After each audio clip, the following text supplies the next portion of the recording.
Continuando um pouco com essa vibe aí de cubo de Hilbert, eu queria falar um pouquinho sobre espaços vetoriais normados, né? Eu tenho um espaço vetorial com uma norma, certo? Bom, tem um teorema em análise funcional que chama Teorema de Banach-Alaoglu, eu acho que é assim que se pronuncia. A gente quase vai demonstrar o teorema de Banach-Alaoglu. A questão é a seguinte, olha só. Além desse espaço E, quer dizer, a partir desse espaço E, eu posso pensar nesse carinha aqui, ó. O espaço de todos os funcionais lineares contínuos em E, né? Como ele tem uma norma, ele é um espaço topológico. Um funcional linear é uma transformação linear que sai de E e vai para o corpo dos escalares, né? Vamos pensar aqui no espaço vetorial sobre os números reais, né? Então eu tenho um espaço vetorial topológico, certo? E eu tenho aqui o conjunto de todos os funcionais lineares contínuos, ok? Isso aqui também é um espaço vetorial. Na verdade, também tem uma norma aí, que é a norma de operadores. A gente não vai precisar falar sobre isso. Mas eu queria pensar no seguinte. Eu posso pegar esse espaço E, eu quero trabalhar com esse cara aqui. A gente pode pegar esse espaço E e identificar ele aqui, ó, como um subconjunto desse fulano aí. Como? Para cada função, eu calculo o valor da função no ponto x, né? Isso aqui é aquela maneira natural que a gente tem de identificar uma função que sai de E e vai para os números reais, né? Pega e calcula ela no ponto, certo? Do ponto de vista daquela família de funções lá do cubo de Hilbert, quando eu estava falando, tinha uma família de funções e tal, né? A família de funções aqui são as projeções, né? Deixa eu escrever. São as projeções, né? Então, olha só, as projeções são aquela família de funções e eu poderia estar olhando isso aqui como sendo R elevado a essa família de funções. É porque eu estou identificando as duas, né? Na verdade, eu estou identificando um ponto de E com a projeção nesse ponto, né? Que é você simplesmente calcular a função nesse ponto, certo? Então, naquele contexto lá de família de funções contínuas, não sei o que, eu estou falando desse cara aqui, né? E aí, essa família separa pontos, certo? Por que separa pontos? Porque se eu pegar duas funções contínuas e elas forem iguais em todos os pontos, essas duas funções são a mesma, certo? Então, isso aqui separa pontos trivialmente, não precisa de teorema nenhum, lema de Urysohn, né, e tal, nada disso. Essa aplicação aqui ela é necessariamente injetiva porque eu simplesmente estou calculando f em todos os pontos, né? Se duas funções são iguais em todos os pontos, então elas são iguais. Essa função é injetiva, certo? E essas funções que pegam x e calculam em f e tal, se eu já tivesse uma topologia aqui, e tem, o que eu ia querer para que essa função fosse contínua é que essas f's todas fossem contínuas. Não, que as f's não, que as projeções fossem contínuas, né? Então, bom, com a topologia produto, isso, claro, funciona, porque aí, né? Mas eu poderia ter outra topologia nesse espaço e essa inclusão ela ser contínua, certo? E aí eu teria duas topologias nesse espaço. Na verdade, a gente tem a topologia aqui da norma de operadores e a gente tem uma outra topologia que a gente está colocando. Quando a gente identifica esse cara com um subconjunto lá, eu tenho agora uma nova topologia aqui, que é a topologia induzida como subconjunto, né? Essa topologia é chamada de fraca estrela. Por que que ela é chamada de fraco estrela? Bom, o estrela é um outro detalhe, mas essa topologia ela é mais fraca do que a topologia da norma. Tá? Isso é um problema lá de análise funcional, é bastante fácil, mas o que acontece é que essas projeções todas são funções contínuas, certo? Na norma. Então, como elas são contínuas na norma, essa função aqui é contínua. Eu estou identificando E com um subconjunto de R elevado a E, né? Esse E estrela. Então, eu vou ter duas topologias nesse conjunto aqui. A topologia original que ele já tinha, que é da norma de operadores, e eu vou ter a topologia induzida aqui por esse produto infinito aí, né? Essa topologia induzida é chamada de topologia fraca estrela, certo? Então, esse aqui é o contexto que a gente tá trabalhando, né? Eu queria, na verdade, restringir isso aqui um pouquinho mais, porque como a gente está falando de transformações lineares, né? Se você conhece o valor da transformação num ponto, você conhece o valor da transformação em qualquer múltiplo desse ponto, né? Isso aqui. Se você conhece o valor de f em x, você conhece o valor de f em alfa x, certo? Por causa disso, na verdade, eu poderia tomar não só... Eu poderia tomar, em vez de pegar todos esses z's aí, eu podia pegar só os vetores de norma 1, né? Vou chamar o conjunto dos vetores de norma 1 de S, certo? De esfera, ok? Eu vou apagar isso aqui e escrever um pouquinho mais. Na verdade, eu não preciso jogar esse espaço nesse aqui todo, né? Eu posso jogar nesse outro, que é um pouquinho menor, né? Essa aplicação daqui para cá, ela é contínua. Claro, se você olhar direto, ela é contínua também, né? Pelo mesmo motivo que ela é contínua aqui, porque é contínua em cada coordenada, né? E ali tem menos coordenadas, ela é contínua também em cada coordenada, né? Mas daqui para cá, não é uma coisa injetiva, né? Você está jogando fora um monte de funções aí que você não vai saber mais voltar, né? Mas as transformações lineares, você consegue voltar, né? Então, essa transformação toda aqui, ela é inversível. Você consegue levar ela de volta, certo? Eu vou apagar essas coisas todas aqui, escrever só esse esquema aqui para limpar um pouquinho. A gente está identificando esse E estrela, os funcionais lineares sobre E, com um subconjunto daqui. A gente usou isso para colocar uma topologia lá, né? Chamada topologia fraco estrela, né? E a gente viu que tem essa projeção aqui, esse aqui é o conjunto de todas as funções de E em R, né? Com a topologia produto. Essa projeção, você jogar fora quase todo mundo, é o mesmo que fazer a restrição, né? Pega essa função e faz a restrição à esfera, né? Aos vetores só de norma 1.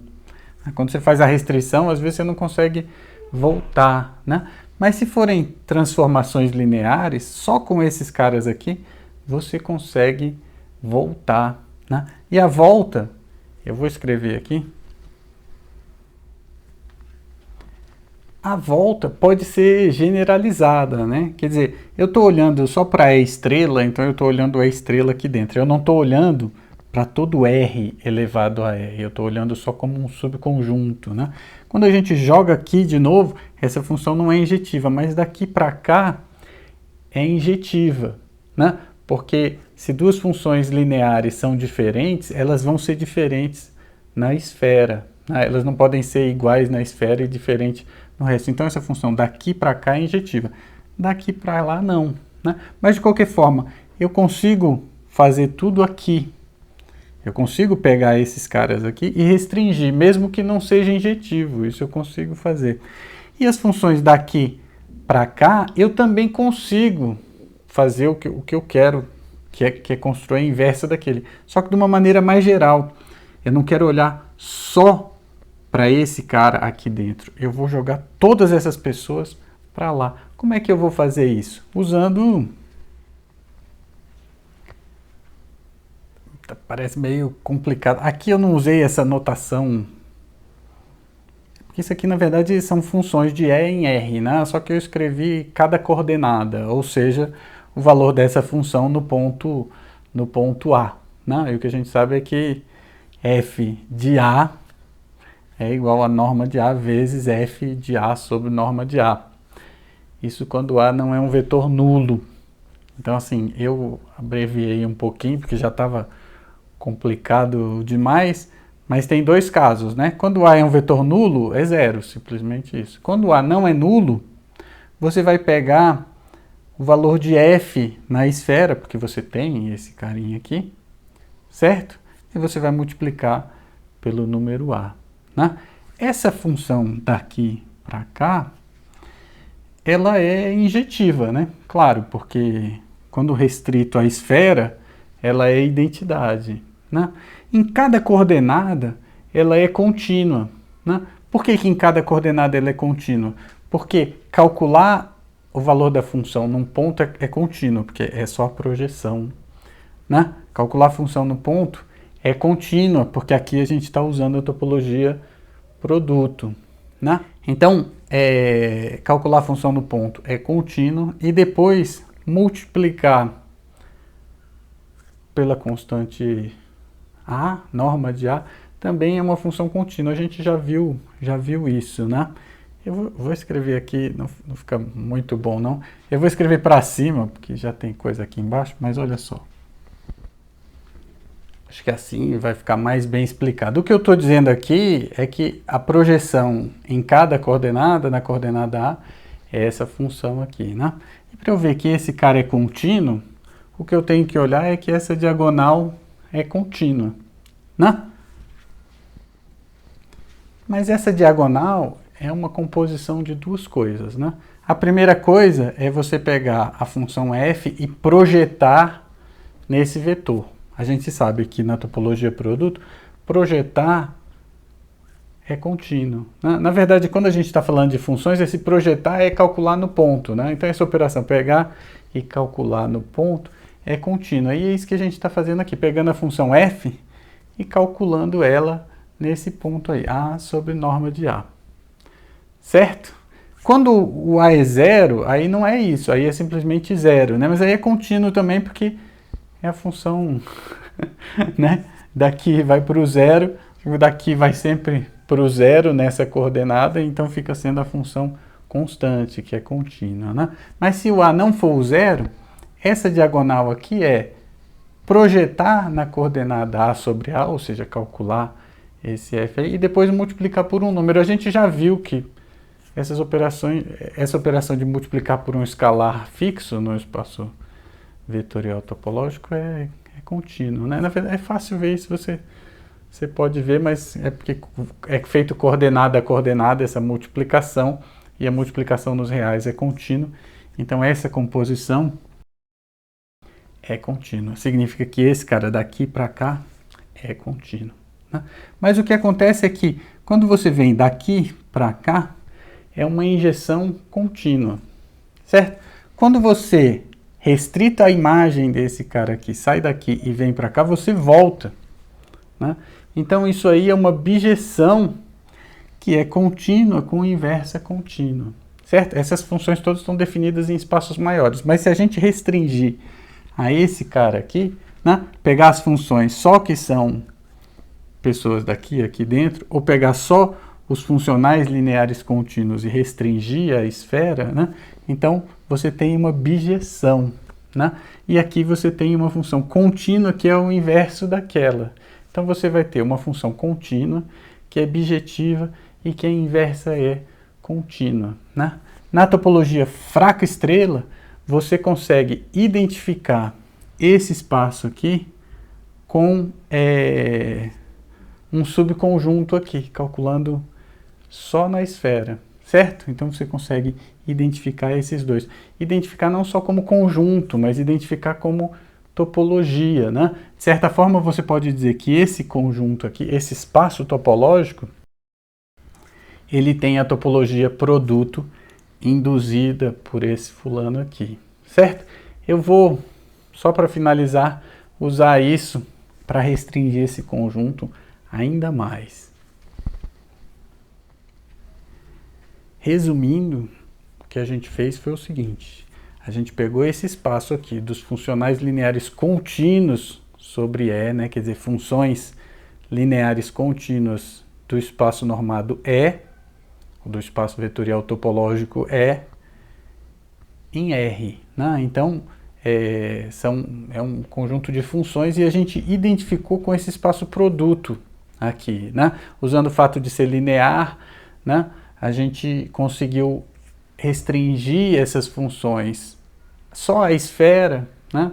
E depois a gente consegue restaurar. E essa construção de restringir a esfera e depois restaurar são duas operações que são contínuas. Então, no final das contas, E estrela pode ser visto como um subconjunto daquele cara ali, né? Daquele espaço produto ali.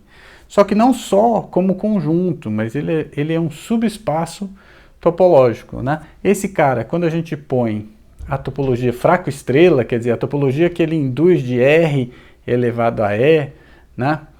Quando a gente usa a topologia fraco-estrela, ele visto aqui dentro, ele é homeomorfo à imagem dele, né? Quer dizer, ele não só é um subconjunto, a gente não só enxerga ele como um subconjunto, mas a topologia que ele tem é a topologia induzida da topologia produto, né? Então, várias coisas que a gente conseguir concluir sobre a topologia produto aqui vão implicar em coisas aqui, né? Porque a topologia é simplesmente a restrição, né? A topologia induzida.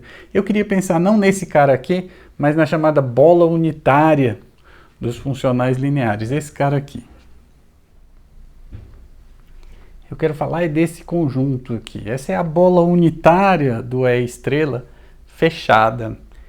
Eu vou dar só esse nome, não vou explicar o porquê disso, mas essencialmente é esse conjunto aqui, olha só. Quando você calcula o f, perdão, quando você calcula essa função só na esfera, o resultado não dá maior do que 1, certo? No fundo, eu estou dizendo que esse conjunto não só está aqui dentro, como ele está aqui, ó.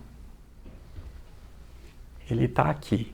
Então, ele está aí não só como subconjunto, mas como subespaço, né? Significa o quê? Significa que a topologia que você está tratando aqui, que é a tal da topologia fraco-estrela, ela pode ser vista como a topologia induzida desse espaço produto aqui, certo?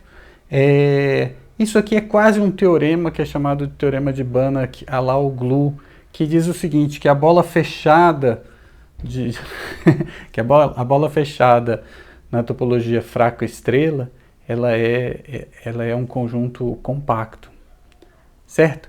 Por que compacto? A gente ainda vai aprender os compactos, mas a gente sabe que esse intervalo aqui, isso aqui é quase um cubo de Hilbert, né? O cubo de Hilbert é compacto.